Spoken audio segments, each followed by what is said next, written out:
এসময়ত দুভৰীৰ যাদুৰে মহাচন্ন কৰা এগৰাকী খেলুৱৈৰ দুৰ্বিষহ জীৱনগাথা কুমটাইৰ হাউতলিৰ প্ৰাক্তন ফুটবলাৰ জগদীশ তাঁতীয়ে এটা দিন অতিবাহিত কৰিব লগা হৈছে পথৰ কাষত খেলৰ মাজত ভৰিত আঘাত পোৱাৰ পিছতেই জটিল অস্ত্ৰোপচাৰ কৰি কাটি পেলাবলগীয়া হৈছিল জগদীশ তাঁতীৰ এখন ভৰি তাৰ পিছৰে পৰা এখন হুইল চেয়াৰে সংগী হৈ পৰিছে প্ৰাক্তন ফুটবলাৰগৰাকীৰ উন্নত চিকিৎসাৰ বাবে ব্যৱস্থা গ্ৰহণৰ আহ্বান জনাইছে স্থানীয় ৰাইজে আৰু এই সন্দৰ্ভত আমাক এক প্ৰতিবেদন আগবঢ়াব সাংবাদিক মেদুস্মন্ত বৰুৱাই এসময়ৰ এগৰাকী ফুটবল খেলুৱৈৰ দুৰ্বিষহ জীৱনৰ কাহিনী আমি প্ৰতিদিন টাইমত দৰ্শকসকলৰ বাবে আজি লৈ আহিছোঁ এগৰাকী ফুটবল খেলুৱৈৰ যি জীৱনৰ কৰুণ গাথা আৰু চাওক এগৰাকী খেলুৱৈ আৰু পথৰ কাষতেই কটাই দিনটো আমি প্ৰথমে দেখাম এখন হুইল চেয়াৰ চাওক এইখন হৈছে এখন ভগা হুইল চেয়াৰ এগৰাকী ফুটবল খেলুৱৈ বৰ্তমান জীৱন কটাই আছে এই ভগা হুইল চেয়াৰখনত আনহাতে চাওক এই পথৰ দাঁতিত এইদৰে দোকানৰ বাৰান্দাত কেতিয়াবা কৰবাৰ ৰাস্তাৰ কাষত গছৰ তলত এনেদৰে দিন কটাই আছে এই খেলুৱৈগৰাকী হৈছে খুমটাইৰ যি হাউতলিৰ নামটো জগদীশ তাঁতী আৰু জগদীশ তাঁতী চাওক এসময়ত কিন্তু ফুটবলৰ খেলতেই হওক বা সকলোৱে চিনি পাইছিলে এই খেলুৱৈগৰাকী কিন্তু বৰ্তমানে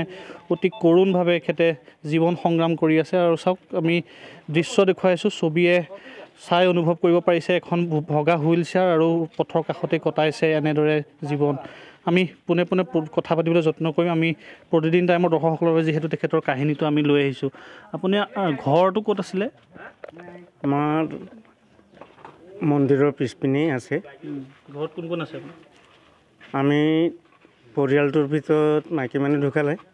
এতিয়া ল'ৰা দুটা আছে ছোৱালী এজনী ল'ৰা এটা আছে হায়দৰাবাদত এটা আছে চাপৰিত মোৰ কাম দিছিলোঁ কিন্তু তাই সি কৰি আছে এতিয়া বৰ্তমান হৈছে এতিয়া আপুনি যে এনেকৈ থাকিবলগীয়া হৈছে কিয় অসুবিধা মানে একো অসুবিধা তেনেকৈ মানে চাইকেল বা এনে অসুবিধা মানে কি ভৰি কটাৰ পৰা আৰু ক'তো যাব নোৱাৰোঁ মই কি হৈছিলে এইটো বল খেলাতে এক্সিডেণ্ট হৈছিলোঁ দক্ষিণগাঁৱত ঘাও লাগি গ'ল ঘাও লগাৰ পিছত চেপ্টিক হৈ গ'ল ক'বও নোৱাৰোঁ তাৰপিছত আৰু বি বৰুৱা গুৱাহাটীতে ভৰিটো কাটিবলগীয়া হ'ল ভৰিটো কটাৰ পিছৰ পৰা আপোনাৰ বহুত জীৱনটো সলনি হৈ গ'ল মানে মই য'ত ঘূৰা মানুহ ফুৰা মানুহ খেল খেলা মানুহ গতিকে এতিয়া ক'তো যাব নোৱাৰোঁ অসুবিধাৰ কাৰণে মানে চাইকেল এখন নাই ভাল এখন বেটাৰী চাইকেল বা যিকোনো এখন হেণ্ড চাইকেল এখন হ'লেও ক'ৰবাত ঘূৰিলে তেনে এইটো লোকে দান দিয়া চাইকেলটো মোক সহায় কৰি চাইকেলটো ভঙা দিনটো এতিয়া আপুনি ৰাস্তা কাষতে এনেকৈ বহি থাকে উপায় নাই কি কৰিম ক'তো যাব নোৱাৰোঁ আৰু এইকাৰণে ঠাণ্ডাতে বহি থাকোঁ আৰু কষ্ট হৈছে যথেষ্ট কষ্ট হৈছে খোৱা বোৱাৰ পৰা ধৰি সকলোখিনি আপোনাৰ সমস্যা খোৱা বোৱাটো সমস্যা হয় মানে সময়ত ছোৱালীজনী আনি দিয়ে কিন্তু খোৱাটো কেতিয়াবা খাওঁ কেতিয়াবা নাখাওঁ মানে সময়টো বেয়া লাগেনে এতিয়া আপোনাৰ যে ইমান এটা কষ্টকৈ যে আছে কি কৰিম আৰু কষ্টটো ভুগিবলগীয়া এনেকুৱা আছিলে মইতো নাজানো যে এনেকুৱা হ'ব এদিন এটা খেলুৱৈ বা এটা সময় তেনেকৈ এটা হ'ব বুলি মই ভবা নাছিলোঁ আপোনাক খেলিবলৈতো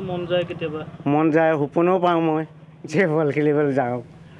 তাতে আগৰ লিখীয়া ভৰি ভাল থাকে তেতিয়া পিছত টোপনি ভাঙি যায় মনটো বেয়া লাগি যায় আকৌ ভৰিটো চুই চাওঁ ভৰি নাই সেই দুখ লাগে আৰু এইবিলাক কথা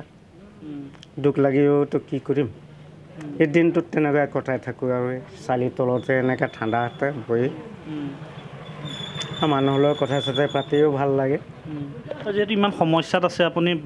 চৰকাৰৰ পৰা কিবা সুবিধা পাইছেনে বা সহায় পাইছেনে এতিয়া বৰ্তমানতো চৰকাৰৰ পৰা পোৱা নাই আমাৰ মিলন দাই গুৱাহাটীত আছিলে তেওঁৰ ওচৰত যাম বুলি ভাবি আছোঁ কিন্তু যাব পৰা নাই কিন্তু আপুনি এগৰাকী খেলুৱৈ আছিলে এতিয়া খেলুৱৈৰ পিছৰ পৰা আপুনি ভৰিটো নাইকিয়া হোৱাৰ পৰা খেলিবও নোৱাৰা হ'ল জীৱনটো এনেকুৱা হৈ গ'ল বহুত বেয়া লাগে কথাবোৰ হয় বেয়া লাগে যেতিয়া মেদুস্মন্ত বৰুৱা আপোনাক এই প্ৰতিবেদন আগবঢ়োৱাৰ বাবে আমি এই মুহূৰ্তত ধন্যবাদ জ্ঞাপন কৰিছোঁ